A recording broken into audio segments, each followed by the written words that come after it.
ایک بادشاہ تھا جسے اپنی بیٹی کے لیے ایک نیک نوجوان کی تلاش تھی۔ چنانچہ اس نے اس مقصد کے لیے اپنے سب سے قابل وزیر کو بلوایا اور اسے حکم دیا کہ وہ شہزادی کے لیے ایک نیک نوجوان کو تلاش کرے۔ اگر وہ ایسا کرنے میں ناکام رہا تو اس کا سر قلم کر دیا جائے گا۔ تو اس وزیر نے ڈر کی وجہ سے اپنا سر تو ہاں میں ہلا دیا، لیکن بعد میں اسے یہ بات اندر ہی اندر سے کھائی جا رہی تھی کہ اگر وہ کسی نیک نوجوان کو تلاش نہ کر سکا، یا پھر اس نے تلاش تو کر لیا لیکن پھر وہ صحیح نہ نکلا، تو اس کا سر تو قلم کر دیا جائے گا۔ کافی دیر سوچنے کے بعد وہ وزیر اس نتیجے پر پہنچا کہ آج رات وہ دیکھے گا کہ کون سا شخص مسجد میں ساری رات عبادت کرتا ہے، اللہ تبارک و تعالیٰ کی بارگاہ میں سجدہ ریز ہوتا ہے، تو یقیناً وہ شخص نیک ہوگا، تو صبح کو وہ اسے بادشاہ کے سامنے پیش کر دے گا۔ تو چنانچہ اس نے ایسا ہی کیا۔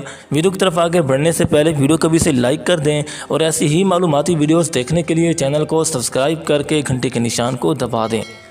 تو اس نے اپنے اس علاقے کی ایک مسجد میں رات کے وقت فوجی دستے تعینات کر دیے اور ان فوجی دستوں سے کہا کہ تم دیکھنا جو شخص ساری رات یہاں پر عبادت کرے تو تم اسے گرفتار کر لینا اور مجھے اطلاع دینا اور میرے آنے کا بھی انتظار کرنا۔ چنانچہ فوجی دستوں نے ایسا ہی کیا۔ جب نماز کا وقت ہوا تو سارے لوگ آئے اور دیکھا کہ ان میں ایک چور بھی تھا جو کہ چوری کرنے کی نیت سے اس مسجد میں داخل ہوا، تو وہ بھی ان نمازوں کے ساتھ مسجد میں داخل ہوا۔ نماز ہوئی، یوں لوگ عبادت میں مشغول ہو گئے۔ چنانچہ رات کے آخری پہر سارے لوگ گھر نکل گئے۔ اب اس چور کے پاس موقع تھا کہ وہ چوری کرے۔ جب سارے لوگ اپنے اپنے گھروں کو نکل گئے تو چور اکیلا مسجد میں رہ گیا، جس کی نیت یہ تھی کہ وہ مسجد سے چوری کرے گا۔ چنانچہ باہر فوجی دستے جو موجود تھے انہوں نے سوچا کہ یہ کوئی اللہ تعالیٰ کا نیک آدمی ہے جو کہ اکیلا مسجد میں ہے، یقیناً وہ عبادت کر رہا ہوگا۔ تو گویا کہ انہوں نے مسجد کے دروازوں کو بند کر دیا اور اس وزیر کو بلا بھیجا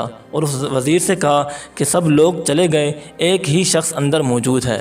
تو وزیر نے بھی سمجھا یقیناً وہ عبادت گزار ہوگا۔ جیسے ہی دروازے کھولے جاتے ہیں تو وزیر اور فوج اندر داخل ہوتی ہے، تو وہ شخص کہتا ہے کہ آج تو وہ پکڑا گیا۔ تو اسی ڈر کی وجہ سے وہ چور نماز پڑھنا شروع کر دیتا ہے۔ جیسے ہی وزیر اور فوج اس کے پاس پہنچتی ہے تو کیا دیکھتے ہیں کہ وہ شخص ابھی بھی نماز میں مشغول ہے۔ تو وہ چور جیسے ہی ایک نماز ختم کرتا ہے تو فوراً ہی دوسری نماز شروع کر دیتا ہے۔